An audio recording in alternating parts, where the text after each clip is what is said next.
نبی سامنے ارشاد فرمایا یا معاشر النساء تصدقنا، اے عورتوں کی جماعت تم کثرت سے صدقہ کیا کرو، فإنی رأیتکن اکثر اہل النار، میں نے تم میں سے اکثر عورتوں کو جہنم میں جاتے دیکھا ہے۔ قلنا، انہوں نے آگے سے پوچھا وَبِمَ یا رسول اللہ، اے اللہ کے رسول ایسا کیوں ہے؟ عورتیں جہنم میں کیوں زیادہ جائیں گی؟ نبی ثان فرمایا تکثرن اللعن وتکفرن العشیر،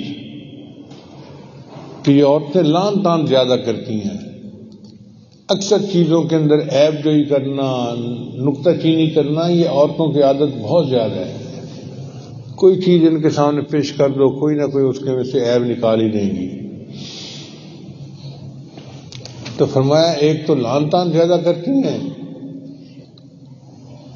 اور دوسرا اپنے خامنوں کی ناشکر گزاری کرتی ہیں۔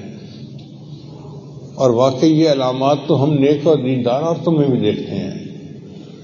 ان کی 100 خواہشات میں سے 99 پوری کر دو، ایک نہ کر سکو مجبوری کی وجہ سے، اسی پہ پھٹ جاتی ہیں اور ایسے کر دیتی ہیں جیسے کبھی کچھ اچھا ان کے ساتھ سلوک ہوا ہی نہیں۔ یہ جو ناشکر گزاری ہے یہ اللہ کو بہت ناپسند ہے۔ شکر ادا کرنے میں ان کی زبان چھوٹی ہو جاتی ہے اور ناشکری کرنے میں زبان اتنی لمبی ہوتی ہے۔